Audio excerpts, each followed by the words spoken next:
Hello. Good evening. Welcome to Alley Robinson Booksellers. We're delighted to have you all here. It's always exciting whenever we're doing a book launch here at the store. It's particularly exciting when we're launching a debut novel. And tonight we are here, of course, to celebrate the launch of Wavelength by Cale Plett.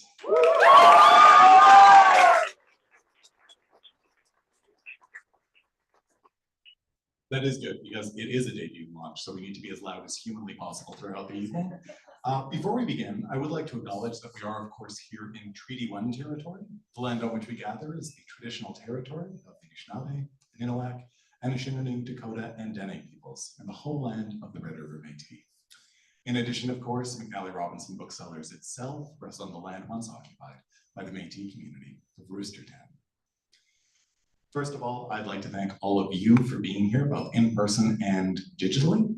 And also huge thanks to Groundwood Books for, of course, publishing this book and making this evening a reality. In just a moment, our host for the evening will be out to introduce Cale before we move along to a conversation between the two. After that, as time permits, there will be an opportunity to ask questions. At that point, I'll approach you in a non-threatening manner with this microphone, which is not because we don't trust you to project, it just ensures that everybody watching can hear your questions as well. So please just put up your hand at that point and I'll run over to you. And immediately after that, we'll be treated to some music from the book as well. So please look forward to that. I'll be back at the end to review signing procedure, which is always the most scintillating part of any book launch, but I now have the enormous pleasure of introducing tonight's host. Teresa Horosko is a writer and the executive director of Folk on the Rocks Music Festival in Yellowknife, Northwest Territories. When not at her keyboard or out at a festival site, she can be found at the local movie theater, catching a band's performance, or reading while snuggling with her cat and dog. She was one of the first readers and editors of Wavelength. Please give her a hugely warm welcome.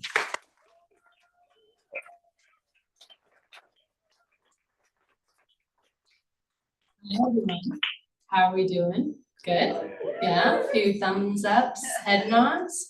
Awesome. What a fantastic evening we're all here to celebrate. Our dear, wonderful friend Cale, perhaps a stranger to some here, but I have a sneaking suspicion there are a lot of people in the crowd that already know and love Cale. So just a brief biography. Cale Plett is a non-binary, gender-fluid writer who lives on Treaty 1 territory in Winnipeg, Manitoba, and most importantly, is a really, really dear friend.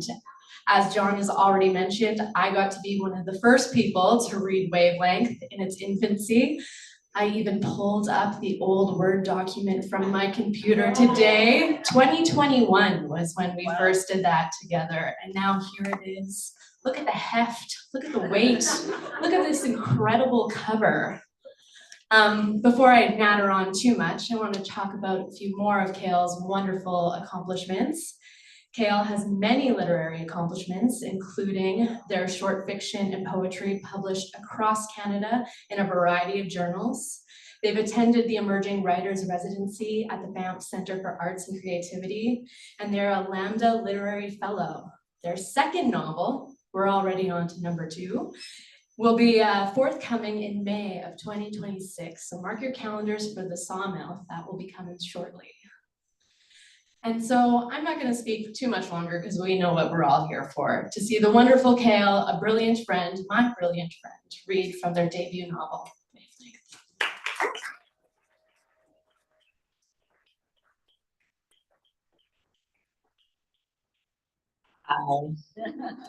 Okay, it's so lovely to see you all here. Thank you all for coming out. It's, yeah, I started coming in, I started getting nervous then. This is the copy where I've cracked the spine on it, so I can read it properly. I'm gonna read you a scene kind of from the middle of the book. And in this scene, the members of the band's Wavelength are having a band meeting. So this is Lillian and Cypress and Quinn. And they're all sitting around a bonfire, and Lillian is trying to pitch Sasha, the other narrator, as a new member of the band, not knowing that Sasha is the runaway pop star, Alexander Ash. And so that's the scene we're gonna read here. No, absolutely not, says Cypress. This is your worst idea. The three of us are sitting close to the fire. I'm going to bring out the cookies later and use them to make s'mores. Clearly, I should have used them earlier as some kind of bribe. Quinn moves his shoes off the edge of the fire pit. It was starting to smell like burnt rubber. Strictly speaking, it was my idea. Credit where credit's due. Cypress turns to Quinn. Quinn, this is your worst idea. Sasha can't join the band. Lillian's obsessed with Sasha. That gets me to cut in. I like Sasha, okay? I'm attracted to them. I'm attracted to lots of people, or at least a few. Sasha's not the only one. Have a little faith in me. It's good I didn't mention the whole snuggling with Sasha thing. When Cypress asks, I said nothing happened at our movie night, and I consciously defined nothing differently than her. Some sparks jump from the fire pit, and Quinn stamps them out when they land in the leaves beside his lawn chair. I have so much faith in you, Lillian, says Cypress, sappy amounts of faith. But our band's literally in trouble right now because Amelia broke up with you. We broke up? I mutter instinctively. I have been doing the gestures of moving on, though. I dropped her things off yesterday, and I only wrote 2 horrible, unreadable songs about it in the 24 hours since. I didn't ring the doorbell or anything. She didn't meet me at the trees, and I haven't texted her again. Sometimes, when I have the compulsion to, I send a message to Sasha instead. They send me pictures of outfits they look beautiful in, and I can't tell what that means. Cypress is looking into the fire. Amelia said she'd rather have friends than a band, says Cypress, and I feel the same. People who really know you and care about you are so rare, but this band has been with me for a long time. And what if they're the same? What if the band keeps us together? And if there's no band, we graduate and we become people who run into each other at concerts and are like, hey, awkward pause, nothing to say. Quinn takes several moments to hop his chair over until he's beside Cypress. He slings his arm around her shoulder. There will never, ever be an awkward pause. I'll fill it with inane chatter, no matter how disconnected we are. You're stuck with me, I say. First dance, last dance, with or without the band, ride or die, all of that. Cypress is a little teary, laughing a little. I'm serious. Me too, I say. But I'm thinking of us sitting on the hood of her car and how she didn't answer about whether she wanted Amelia and me back together, and wondering if that breakup started me and Cypress drifting apart too. Wondering if she's right, that the band is what ties us together now. I leave that thought be. I pretend there's no way that could be the reality. Bands don't last forever, I say. I know it. Notes fade out. You should write that down, says Quinn. Shut up, I'm trying to make a point. I should write it down though. And that point is that Wavelength is already in trouble. We're not, just the band. So there's no risk adding Sasha. Amelia could still come back if she wants, since Sasha doesn't play bass. Maybe it revives Wavelength. Maybe we go down in flames. I gesture to Quinn and Cypress. Us? We'll be fine. With Amelia though, starts Cypress, we'll be fine. I repeat, I try to say it hard enough to make it true. So that's a yes, right? You know Sasha and I are going to sound divine together. Yes, sighs Cypress, but only because I want to hear it, and you said nice things, and I know you're withholding cookies. I checked the clock on my phone. Good, good. It would have been super awkward if you'd stood by your initial reaction. Quinn and Cypress give me quizzical looks that are so very satisfying. I may have invited Sasha here and told them our meeting wouldn't be long with a plan to actually make them part of the meeting. Cypress rolls her eyes at me. That is so needlessly risky. It's called confidence, baby. Sasha rides up the back lane a minute later. Sorry I'm late, they say. I was counting on that too. They lean their bike against the fence and grab a lawn chair. How was your band meeting? The council has come to a consensus, I say. Sasha Weaver, do you want to join Wavelength?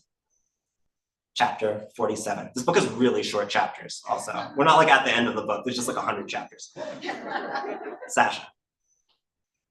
At the channel, my manager, Heather Aaron, taught me never to pause when I was asked a question in an interview, not for a moment. She told me to treat it like being on stage. Start right in answering, talking, playing the next song, interacting, laughing. Fill the space even if you don't know what you're going to say. Otherwise, the pause becomes the first response. The pause means something. So you don't show you're thinking. Don't show you're taken aback.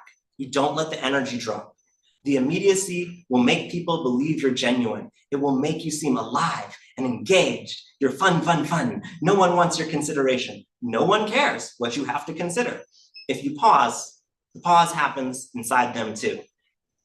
They snap out of the moment, and outside the moment, it's just fear. That's what Heather Aaron said. Then she laughed and started talking about something else. Her laugh is a foreign language to her, like she learned how to do it from watching TV. When Lillian asks me to join the band, I stop dead. I'm taken off guard, but I'm not silent for a lack of words. I know exactly what to say. No. No is absolutely what I should say, for 1,000 reasons, for myself, for these dear people I've come to adore. Normally, I might go with the ever-reliable, pretend you don't know they're serious. What? Really? No, surely not. Fake some laughter. You can create a lot of space to think like this, if there's anything to think about, and if the person asking you the question isn't Lillian. Sometimes, when she's joking, I can't quite tell. But when she wants to be serious, there's no doubting it. It's locked in. I should sit down. I've just stopped in my tracks. And even though it's only been a half second, that means I'm only a half second away from the pause becoming the answer. And to them, it's not a big question. It's a why not for a high school band, something to give a shot. We'll be queer and joyful and play an initialism, and we'll know we belong in the world. Only I don't belong. Alexander Ash shouldn't be here.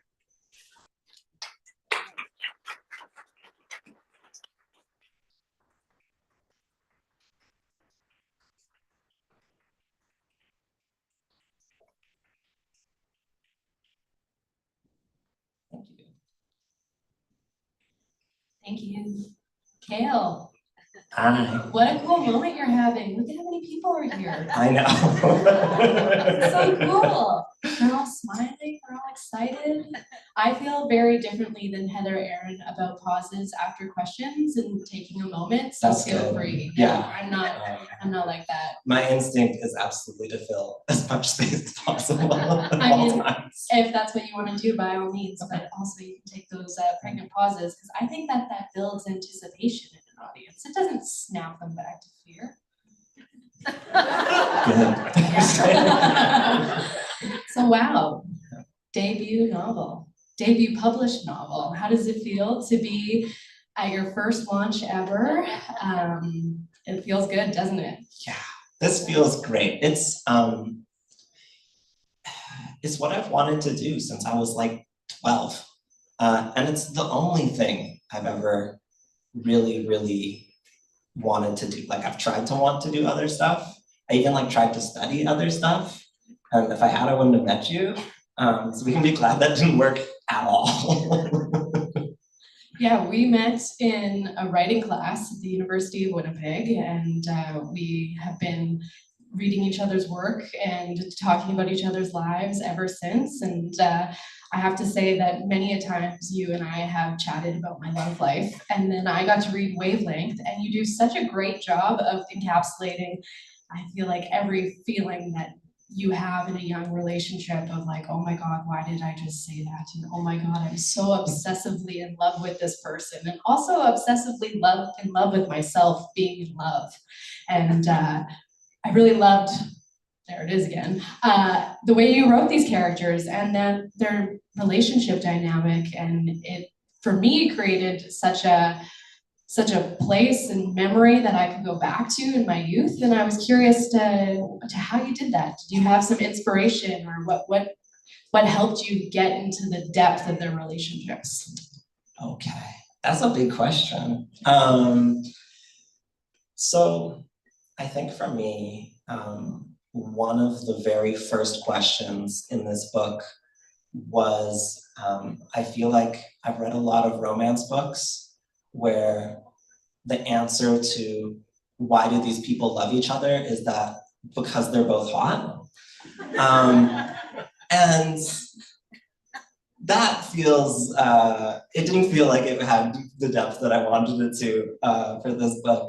And so when I thought about them, I thought a lot about what it is very specifically that makes each of these people really attractive to this specific other person, and to the ways that they, to the things that they're passionate about, to the ways that they even come into this really damaged, both of them. And so I think I, in lots of ways, approached it first from that, and thinking of the two of them in relation to each other, and kind of building them around each other that way. Yeah, I think that's sort of an answer to that. For sure. And like, you know, there's a central love story between Sasha and Lillian, but you also write friendship really well, and like the love between Quinn and Cypress and Amelia, and I believe that's how you say it. Yeah, it is, yes, yeah. And yeah, I thought that there was just so much romance in the book, whether or not it's actually like a partnered couple. And I just want to give you a big compliment on that, because I don't think that friendship is often written as strongly in a romance novel, but you have that in here. I'm so glad that that came through. That's really, because it was like really, really important to me, especially, I think especially for Lillian, because Lillian goes through a big breakup and then immediately becomes a little bit obsessed with Sasha, like very quickly. And so to not, a pretty classic, again, like rom-com cycle, I think especially we see is that like the friends are there for you after the breakup, and then the friends disappear for like an hour of the movie or whatever, and then they're like back when either you need to solve things or everything's solved.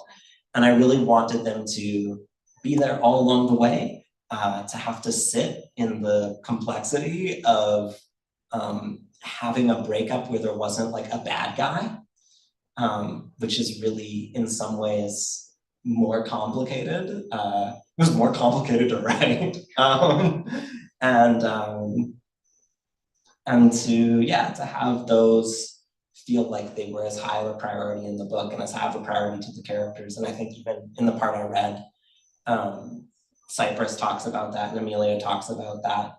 And there's a lot of talk in the book about people being afraid that different kinds of love are going to sort of stack up in the wrong order, and that maybe that'll go like, maybe Lillian's romantic life will be most important, and then the band will be most important, and the friends will kind of get shunted down further and further. And I don't think they do that to each other, and I hope not. That is not what I think, that they're there for each other, truly. And you're a very astute reader, so. Thank you. You read it when it was pretty bad, so. I did open up the Word document today, and it was 224 pages, I believe, from 2021. And it was funny, I would just kind of like, flick the cursor and then land on a spot and then try to figure out where I was in the story. And not a whole lot has changed. Sure, there's some grammatical stuff and we tightened up some things here and there, but what's the experience been of like editing this? It's been awesome. I think it's like the best sort of first experience of being edited that you could, like professionally edited, that you could hope for. Emma at Groundwood, who acquired it and was the editor, put a lot of faith in this book. And right away, she wasn't the only editor that me and my agent met with who was interested in the book. And it was super, super obvious that it had to go to her. She had a vision for it that made a lot of sense to me. And I felt like she was the person who could take the book and make it sort of like its best version of itself.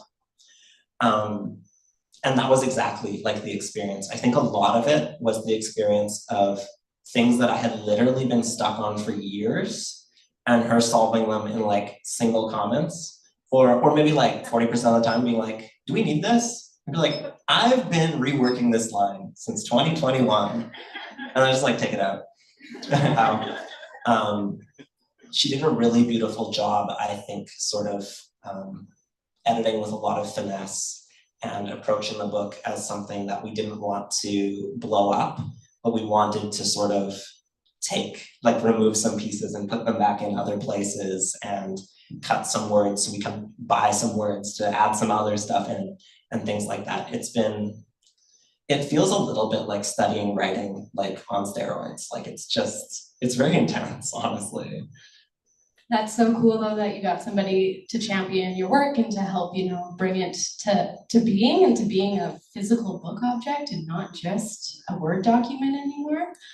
But I wanted to chat a little bit about creating kind of queer spaces of joy and resistance. I think my interpretation of this book is that you've done that within this book as a book, but then you've also created this very cool venue within the story called Initialism.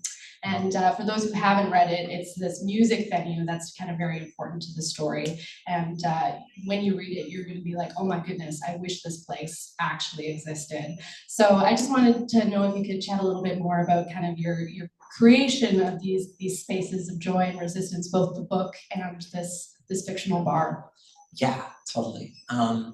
So for me, it was really important that the book feel like, sort of starting with the second part of that, or maybe it was the first part, anyways, not with the venue, we'll get there. So to create a space where it felt like the reader was really safe in the book, and so that when there was stuff that say might be more triggering or that people are experiencing transphobia or something like that, it's really off screen. People are really well supported.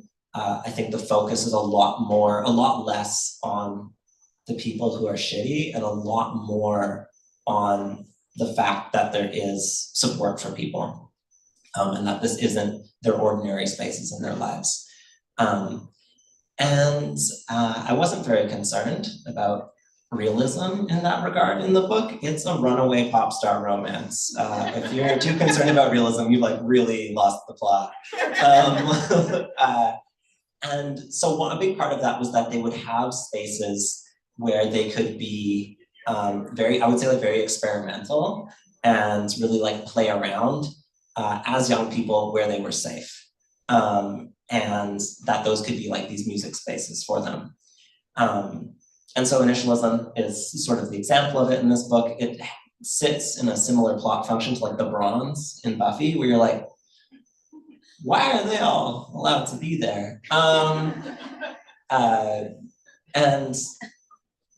I don't know, I think there's a line that addresses that somewhere. Like we did address it, but I don't remember how. But I did, like, I want them to have a space, yeah, where they were like really, really free in that, and that it was a space that they could then also like take some ownership over and get to help sort of like making their own image in some ways and like be on both sides of, and that's Initialism in it. I don't know if we talked about Buffy in 2021, but you saying it now, I'm like, oh yeah, Buffy, yeah. Mm-hmm. Buffy's a big influence on this book. Well, I mean, the music in that show and the bar, of course. And... They listen to the Buffy theme in this book somewhere. Do they? Yeah, oh, before wow. The show at you'll get there. Yeah, that's a little Easter egg for you all. It's like page like 260, something like that. Yeah, can we talk a little bit more about the music, the experience of writing it? Like, I don't know about you guys, but I've had elevators stuck in my head for 3 weeks. Every time I get into my car, every time I open the fridge, I'm going on that elevator. So when will you become a professional songwriter? Well, yeah, big news. No, I have actually, there's been enough news this week. There needs to not be more news from me. So in terms of the music in it, it was like a real mix of things. So there's maybe like 5-ish full songs in the book, that we have like the full sets of lyrics for them, and then like some other lines and stuff. In terms of those full songs, maybe like 3 of them I wrote for the book, like straight in the prose. So I was just like writing the prose and I just switched over to writing the song. And it's like fully, that's like fully its origin point. And then one of the songs I have written as an adult, and it's one that I like heavily reworked, but the ideas and some of the things I was thinking through were similar to the things that Lillian was thinking through, because contrary to what like the cover might look like, I'm a lot more like Lillian than I am like Sasha in a lot of ways. And then there's one song in there that I wrote when I was 16, and it actually changed very little. I was like, wow, I was going through it, I guess. And if anything, I was like, I maybe need to make this less dramatic. But it was really fun. It was really fun to write the songs thinking of it as being like in their voices and from their thoughts. Very cool. One way that I see similarities between you and Lillian is how quickly you can write. Like there's one passage in the book where Lillian is showing Sasha the song lyrics to Elevator, and Sasha's just like perplexed and astonished that that was written in a day. And that's kind of how I've always known you to be a writer. Like, though this is your first published work, this is by far not your first actual written novel. It's maybe like the 10th or 11th or something. Yeah. The other ones are not very good. There's a reason that they're like in folders in a way. I just thought that was I enjoyed hearing you say that you saw moments of yourself in Lillian, because I think that as a reader who knows you quite well, I saw that as well. Do you find that you write yourself into all of your characters or into each one of the books that you've written? I think I tend to write I think it's a very YA thing to do, to try to get like really, really close to your character. And I think in some ways I do it more when I write horror, because I like to be even closer to them. Yeah, all the other books I have coming out are horror books, by the way. This is actually kind of the exception. And both. There's 2. There's not one, it's just 2. I've lost the question. What was the question? I just started thinking about all your horror books. Yeah, you got excited. Yeah, writing yourself into your characters. Yeah, okay, yeah, thank you. So I think where we see it show up a lot in the book is, I think when characters are in some ways like most internal, that's where there's the most sort of like snippets of me in them. I think the other one that there's a lot of relation, I'm really telling on myself here, is like Lillian's mental health and my mental health are very, very similar, especially in terms of like adolescent experience. And I felt like that was something that it was nice to be able to get really close to and feel like I was writing in a way that made sense. It was funny, I don't know when this was in editing at some point, somebody's like, Lillian's mental health like does not make much sense. And I was like, I don't know what to tell you. Like, I was like, maybe it's just me. Oh, that's fun. Well, you and I could probably talk all night, and I do have more questions, which I might even still ask, but I did want to open it up to the crowd here. Does anybody have anything they're dying to know, they're aching to know?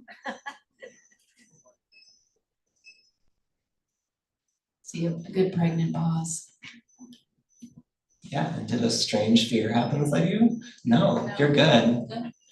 Hi. Hi. Thanks so much for hosting this tonight. This is fantastic. I did want to ask about the choice of narration, because I think it's pretty interesting. From my understanding, the narration kind of switches back and forth. What kind of drew you to that choice, and how do you think it really best explained a lot of the ideas that you wanted to talk through in the book? Oh yeah, okay, I really like that. So in terms of it being like the dual POV, that's my favorite structure for romance novels, because it's really hard to have to really see how attractive a character is from inside their own perspective without them being like really insufferable. And like, even if they like themselves, it's hard, you can't really get the like sort of magic of them and like the pull of them from that. So that was a big part for me. Another part was just like pacing. Like I wanted to have these really quick little chapters in this book and have it move along, and I like that for it. And the other thing that I think in terms of like the whole shape of the book, and especially this like the runaway pop star story as like a type of story, is that like both sides of that are sort of like a fantasy. Like you get to sort of both think about and be inside being the pop star and running away, and it's this very like that's a really fun sort of space to put yourself into. But the other side of it is also a fun space to be in, where because it's actually a lot more like us, and you get to be like the ordinary person who just like becomes friends with a pop star. Like you don't even know it; they just became friends with you because you're so cool. And so I think that gives us the balance. And then it also, if you get far enough into the book, I get very excited about like structure breaks in it in terms of like how those chapters alternate and things like that.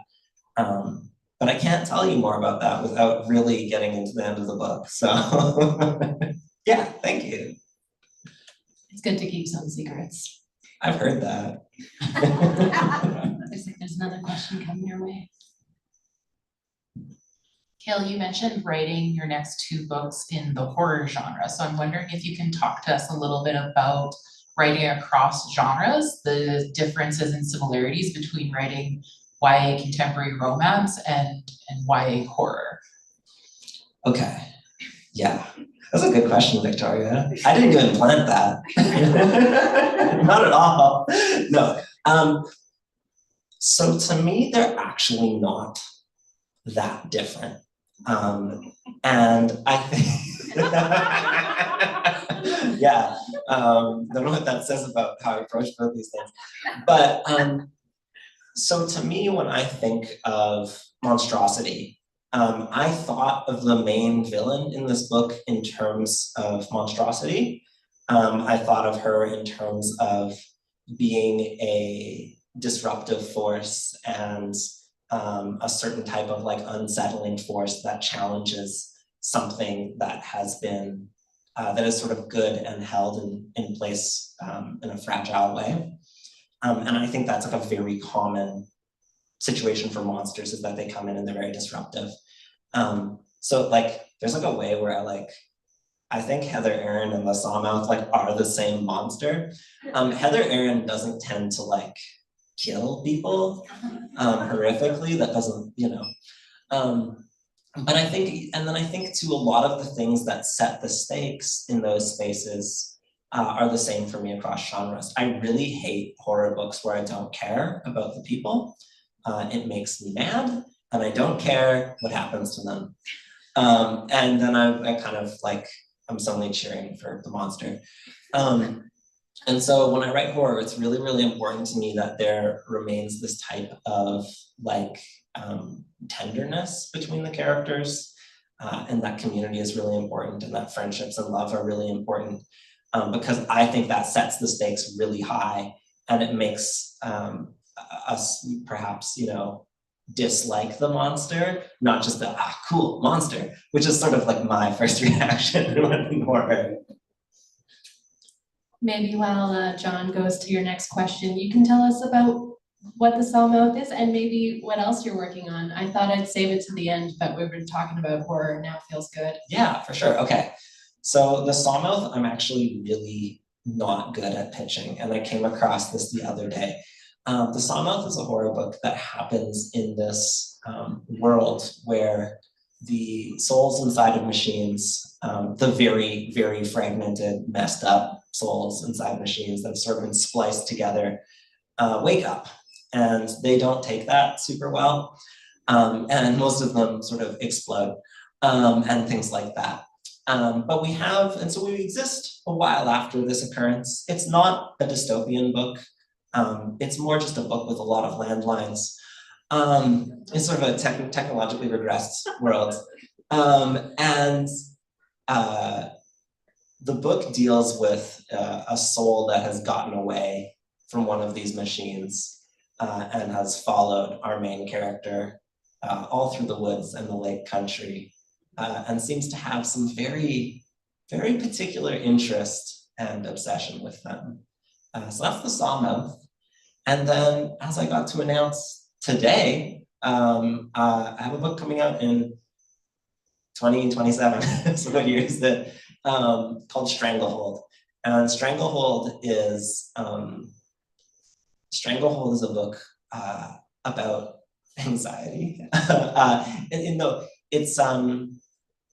It's a book about old gods and everything that dies coming back, and about the prairies.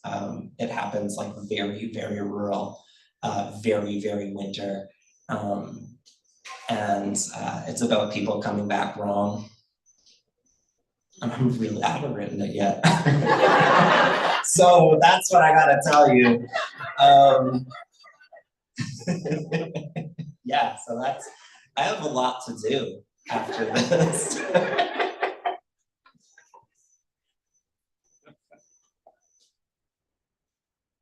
I don't know how to word this into a question, but a lot of books that have like music in it, they don't actually add the actual songs or anything, or just they don't even show anything else about it. Can you please just talk about that? I don't know how to word it. No, that totally makes sense to me, because I feel like that was something like when I wrote it, I was like, I want there to be lots of music. I don't want that to be present. And so, and this is gonna like transition us so nicely from one thing to the next. Thank you. Good job. Okay. So when I think of music being in the book, it's a balance, because I wanted people who really like music. My whole family seems to be like professional musicians. Suddenly I feel that happened like over the course of me like writing and working on this book. So that it wasn't something that like, say they would read and be like, this is insufferably sort of ridiculous about music or simplifying the music. But I also didn't want to leave like everyone else who doesn't care about music, or like is not into it in that same way, or a music professional, read the book and be like, this is exhausting. Why did you include so much detail? So I tried to like kind of go up the middle with that in terms of the amount of detail in the book. But one of the things it did leave us with was like these full sets of lyrics and some pretty specific descriptions of how the music sounds. And so as we were coming into Wavelength going to print, which happened ages and ages ago, this whole thing takes like such a long time. I asked my siblings, if they would be interested in like making a recording of one of the songs from Wavelength. And they were all like, it was like in our sibling group chat, they're like, oh yeah, that's easy. That's like, that'll be no problem, like for sure. And then like, it actually just was like that. Like we recorded Elevator, it did not take us that much time. I think especially because Dasha, my older sister, is a genius and also like kept us all on track. And so we wound up with this thing where we do have like a song from the book that, especially, we're gonna do it tonight acoustic because of the sonic qualities of McNally. And also because we didn't want to bring in a bunch of gear. Also because Dasha plays like 4 different things on the recording, so like that was like kind of a practical barrier. But the recording that there's the QR code for at the back of the book is like a full recording of Elevator from the book. And it's a very special thing. I know when I sent it to my publisher, they were like, oh, Cale's making a song. Like, we'll see how this is. This is what they told me, like word for word after. And then I sent it to them, and then they were in a whole panic because the book was going to print that day. And they were so excited about the song. They were like, we have to get the song in the book somehow. And so it made it, just barely. I don't know if that totally answered your question, but yeah, I think trying to balance these different sort of approaches to it and being inside different people's heads as they think about music in different ways. What a great segue. And as somebody who's a big reader and who works in music, I think you nailed it.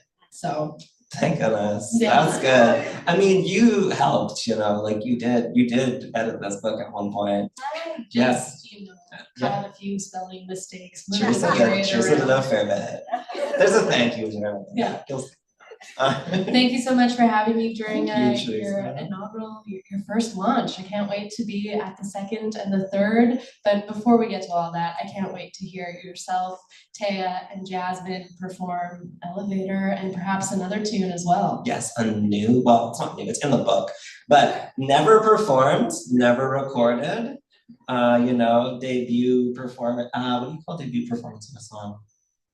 Is it still debut? Yeah, the musicians confirmed it.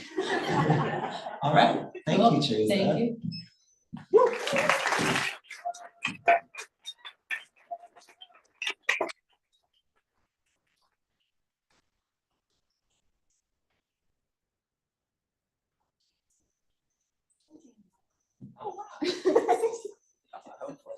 Yeah, of course you can. Oh, I might stop.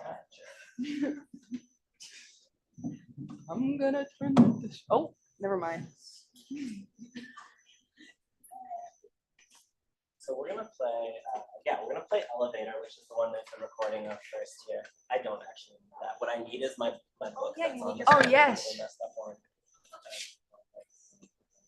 They're the same. I mean, I just thought maybe one was like special. no, that actually is totally how I approach books. That's actually, that's it. Yeah, this is my reading copy, so you'll have to see that. Nice. It's like crunch it backwards. Thank you. You turned it good there. Good work. I feel great about that. I feel great about I didn't make them memorize. Yeah, I should have it memorized. That's good. Yes. All right.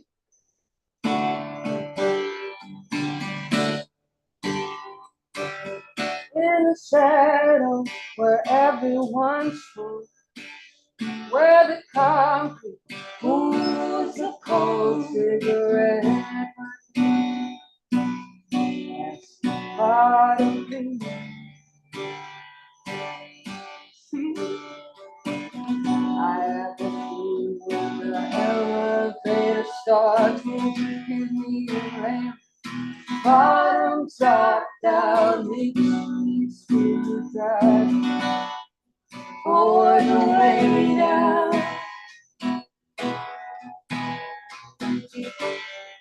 Please, please keep my vices close to me. I'm playing she loves me not. With no flower petals to rip off. Cold can cats torn away. Jagged nothing's left to say. I have a feeling when the elevator starts moving, give me a railing. Bottoms drop down, makes me smooth drive. For the way down. Please, please, please, please keep my vices close to me. Give me a minute, give me an hour. It takes a heart to get back up in 5 or 6 years. Ask me why I always take the stairs. I have the feeling the elevator starts moving with me around. Bottoms drop down, makes me screw dry. For the way down. Please, please, please, please, please, please keep voices close to me.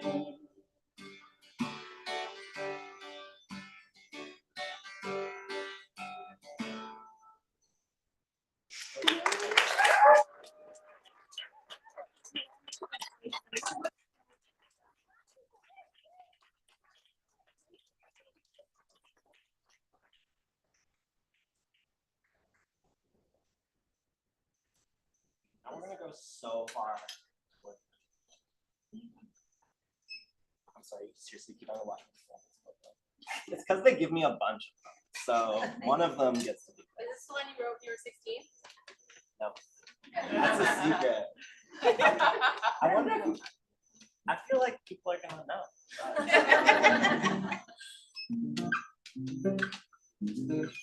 Yeah.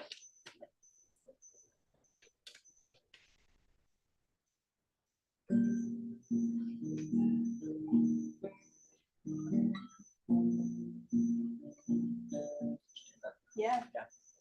Do New you get the strings. Oh, yes, my phone.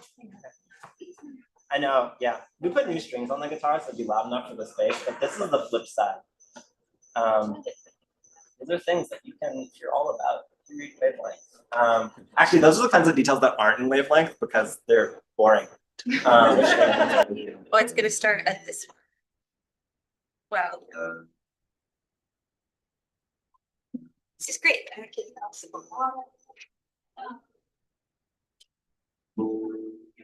We were playing it beforehand and we had this exact same thing because the chords are high up. but it And was so- worse. And so we played Elevator and we're like, this is fine. And then we started the song.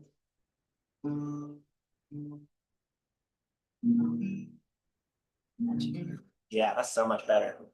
All right, that's perfect, yeah.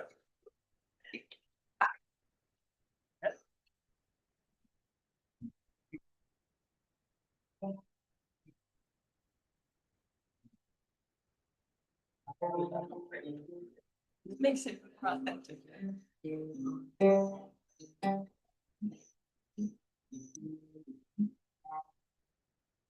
Fortune. And that was hard for you. That was hard for you. It's okay. You ready? You want to do the intro? Let's go. Fortune sits on a spinning stool around the bar, starting on Thursday at noon. Since nobody listens to you more than that lonely song on the jukebox.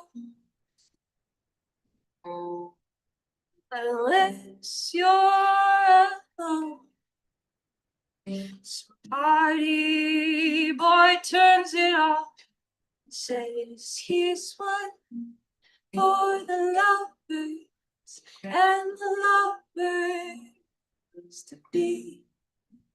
Fortune orders another, 'cause they've seen everything.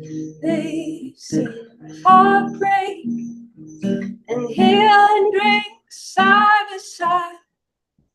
I go home together tonight.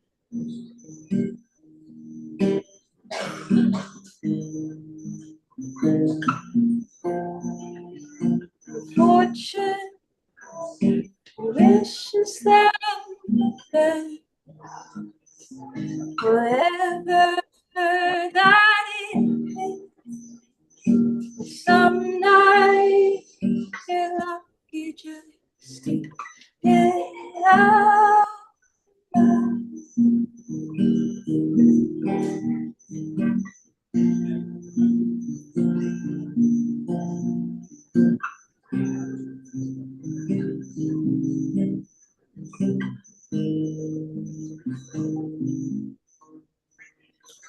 Fortune is not lady luck. Don't presume fortune is strange. Fortune seeing every side of every spit in the face. 'Cause people love you, drip, fuel up you, wash that most smoke cigarettes as you cough water from your lungs. Fortune spins on the stool until everyone learns it's a curious of you when nothing's quite sure. They've seen heartbreak and healing drinks side by side. Might go home together tonight.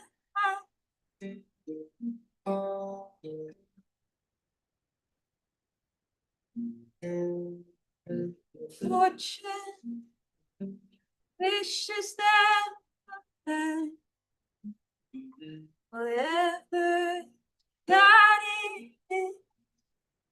Some night you're lucky just to get out alive. Yeah, some nights you're lucky just to get out alive.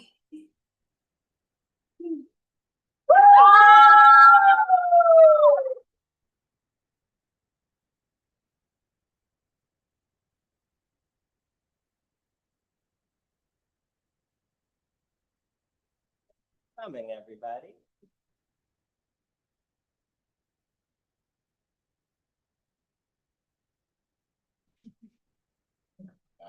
How do I possibly follow that up? Thank you so very much. Thank you to all of our musicians. Thank you obviously to Cale, to Teresa for hosting the conversation, to all of you for being here tonight for the celebration. We will be moving along to the signing portion of the evening, so there will be one moment of beautiful chaos while everybody attempts to get in line right down this aisle. So please do feel free to come up and get a copy of the book signed. We have plenty more in boxes, so we'll replenish the stacks as the evening goes along. Feel free to get it signed before you pay for it. Just please do pay for the book before you leave the store. We'll be very grateful. We're also very grateful to Groundwood Books for making this evening a possibility. So please, at this, the first of hopefully many, many book launches for Cale Plett, please give them an enormously warm round of applause.